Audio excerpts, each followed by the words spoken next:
Well, good afternoon, ladies and gentlemen. Now, a few months ago, I had a few things to say about the weather, and I had a number of people tell me I was full of wild blueberry muffins, didn't know what I was talking about, okay? I have a document up here on my computer. I'm going to try and read some of it to you. Okay, this is titled Flurry of Scientists' Recent Peer-Reviewed Papers, Warnings of Approaching Little Ice Age. This is dated May 10th, 2014. Okay. The subtitle here is, there's a lot of excitement flaring up, especially on the alarmist side, because of a possible Super El Nino occurring later this year. Guess what? It did. One that could push global temperatures to a new modern high. That, of course, is entirely possible. However, it isn't going to really matter, and possibly may only be the last death convulsion of planetary warming. Everyone knows that a cooling La Nina follows an El Nino event. Indeed, a number of solar physicists are now warning that we may, in fact, be on our final days of warmth for a number of decades to come. I think it's going to be longer than a number of decades, but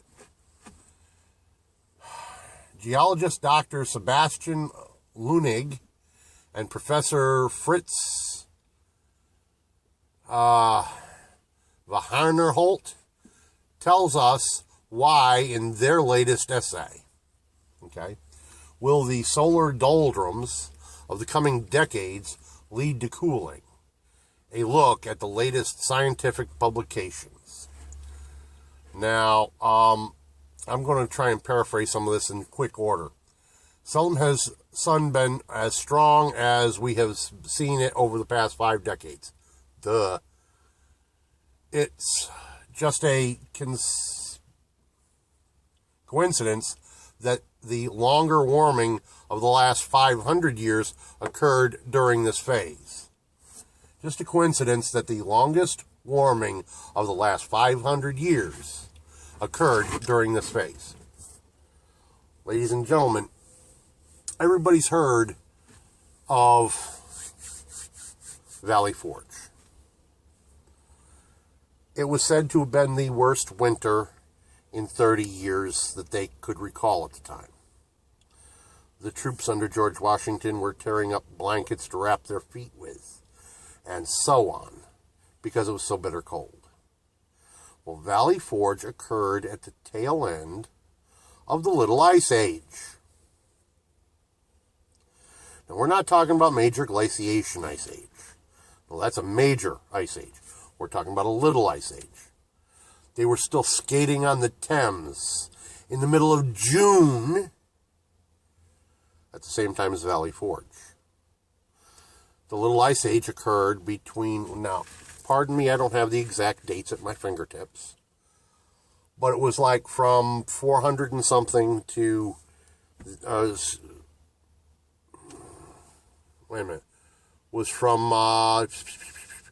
400 years and it ended in the late 1800s. So 1400 something through 1800 and something. And like I say, I don't happen to have the specific numbers at my fingertips. You can find it, look it up on Google. It'll tell you. And that's the 500-year time frame they're talking about. From 1400 till the late 1900s. And the last 5 decades, meaning from 1950-something, or 1960-something roughly, through right now, only the heating cycle is coming to an end. Let me tell you why that's significant. Because prior to the Little Ice Age, they had a 70-year heating cycle, which was all a result of the sun. So they can't blame that heating cycle on coal-fired power plants or industry, because they didn't have it. So what I'm trying to tell you is, this whole thing about man-made, global warming is a hoax. Why? So they can hitch you up for more money in taxes for a way to fight it. And where did that money go? Well, let's see. Does Solyndra ring a bell for anybody? Obama gave them millions of dollars, and within a month or two, they folded shop, declared bankruptcy, and disappeared with the money. That's what it's all about. And where did the money go? I'm sure a big chunk of it wound up in the Bamster's pocket. Okay, just a few years ago, the tide changed when the sun ended its hyperactive phase. Few people had anticipated this, including the global warmingist buffoons. And so it was a surprise for many solar physicists. Leif Svalgaard of California's Stanford University expressed it as follows at the American Geophysical Union last December. Now remember, this article was written in, May of 2014? So we're talking about December of 2013. None of us alive have ever seen such a weak cycle, so we will learn something. Yeah, because the last time such a weak cycle occurred was back in 1400. And so science commented to consider and think. And so science commenced to consider and think about what all this could lead to.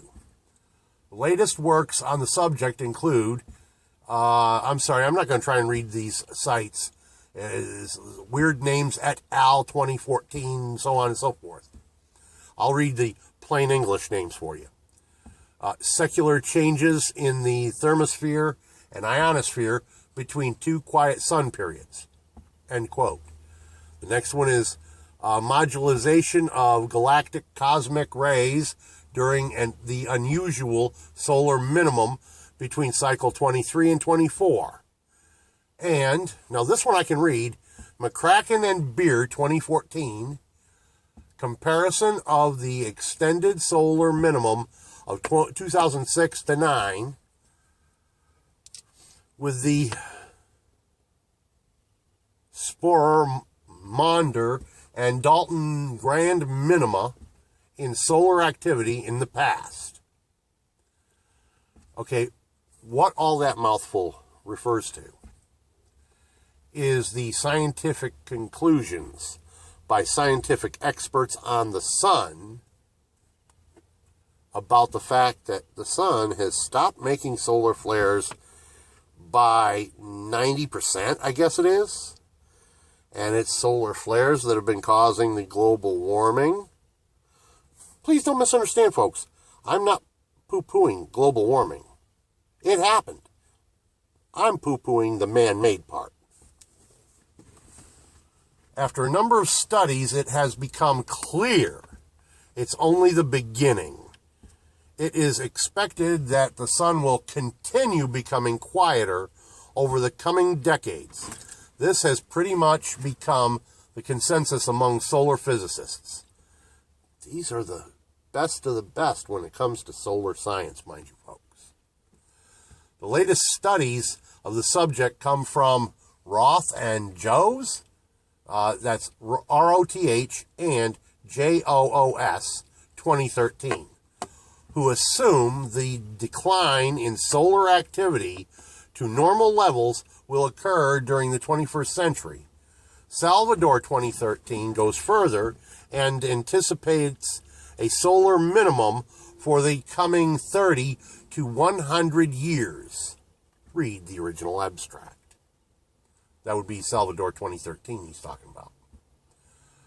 So what we're talking about is a 30 to 100 year cool cycle that will make the hot cycle we're exiting look like a sprint through Hades.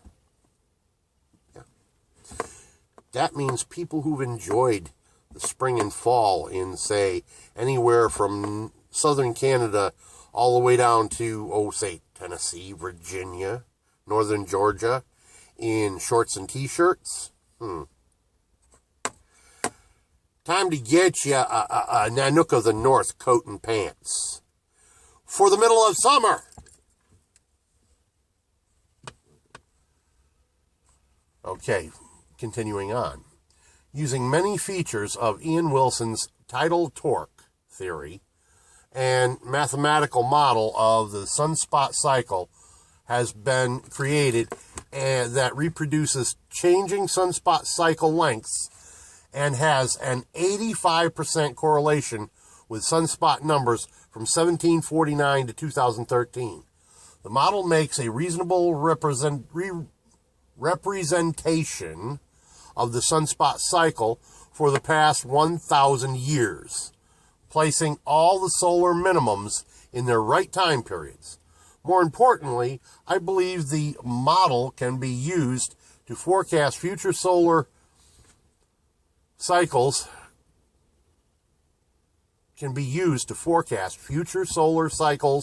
quantitatively for 30 years and directionally for 100.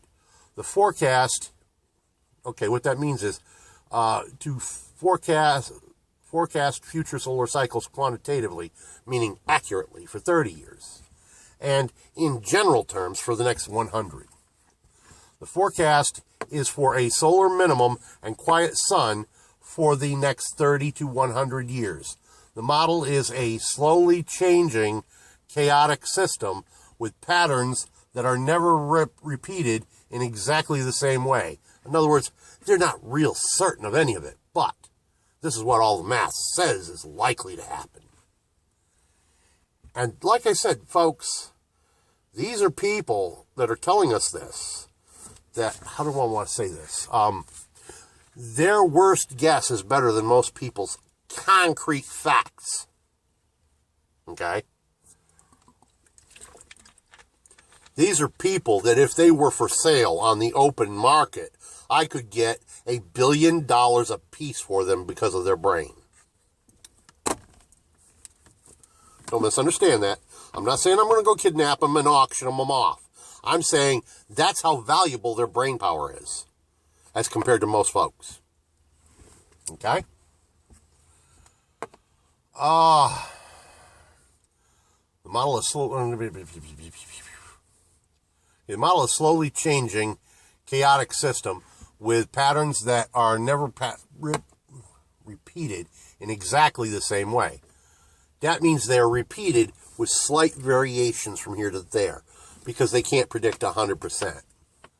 But their 90% is better than most folks on 100, guaranteed. Inferences as to the cause of the sunspot cycle patterns can be made by looking at the model's terms and relating them to aspects of the tidal torque theory and possibly Jovian magnetic field interactions. For those of you from Rio Linda, Jovian magnetic field interactions, they're talking about the magnetic field of the Earth. In the Journal of Geophysical Research, a study by, sorry, I'm not even bothered trying pronouncing it, from 2013, and also foresees a decline in solar activity. All right, this is a long document. I'm not going to read all of it, but if folks are interested, I've got a copy of it saved to my hard drive, and I will try and send you a copy of it. You can also look it up online. It's called Flurry of Scientists Recent Peer Review. Wait a minute, let me pull it back up here again. It's from the New York Times. Wait a minute. Somehow I've grabbed the wrong document. Dadgummit. Hang on a minute.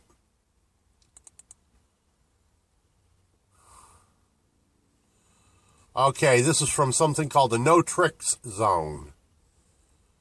Not here to worship what is known,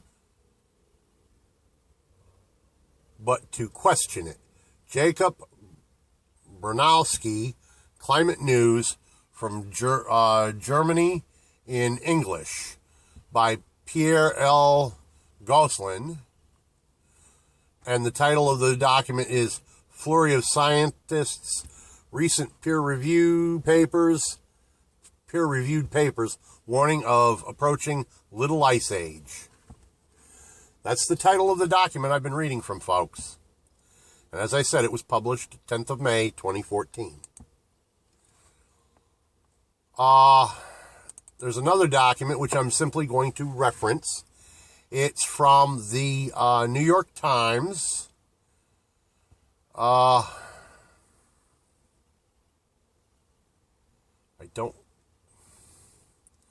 Apparently I didn't copy it properly to my hard drive. There it is. Lessons from the Little Ice Age by Jeffrey Parker, March 22nd, 2014. Oh, March 22nd, 2014. Jeffrey Parker, March 22, 2014. There we go. And Columbus, Ohio. Climatologists call it the Little Ice Age. Historians, the General Crisis. During the 17th century, longer winters and cooler summers disrupted growing seasons and destroyed harvests across Europe. It was the coldest century in a period of glacial expansion that lasted from the early 14th century until the mid-19th. The summer of 1641 was the third coldest recorded over the past 6 centuries in Europe. The winter of 1641-42 was the coldest ever recorded in Scandinavia.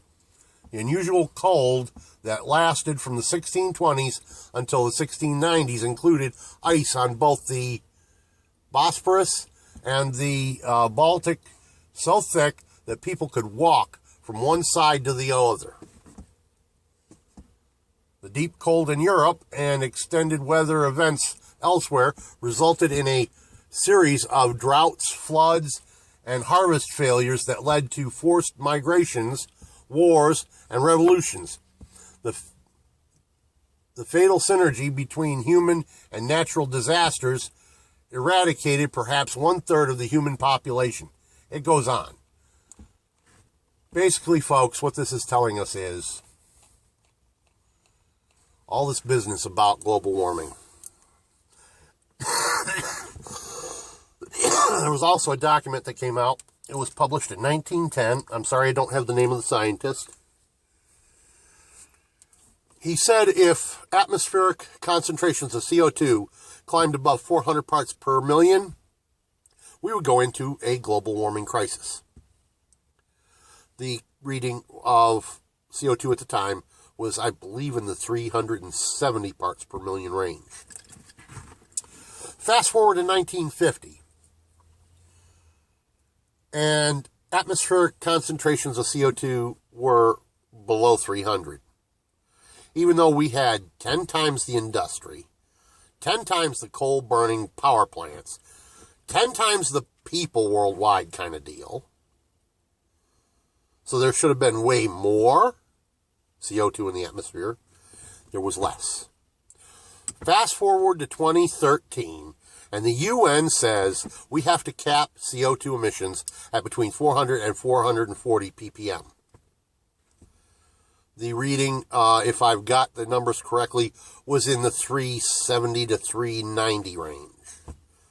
370 to 390 parts per million. That means the CO2 levels have not risen appreciably since 1910. Really? But yet for the last 6 decades, starting off with East Anglia University in England, we're in a man-made global warming phase. Everybody's got to cut back on their carbon footprint. Liar, liar, liar, liar. Folks, it's all right there on the internet for you to see. All you got to do is go and find it and read it, just like I did. I've told you before, and I'm saying it again. It don't exist. It's a lie. And it's also that the liberals And the communists who are trying to run this country into the ground can reach into your pocket and take another dollar for themselves. That's all it is. Come on, let's get real about it and get some conservatives in office. That's what's needed to try and end the misery that's going on in this country. Peace out.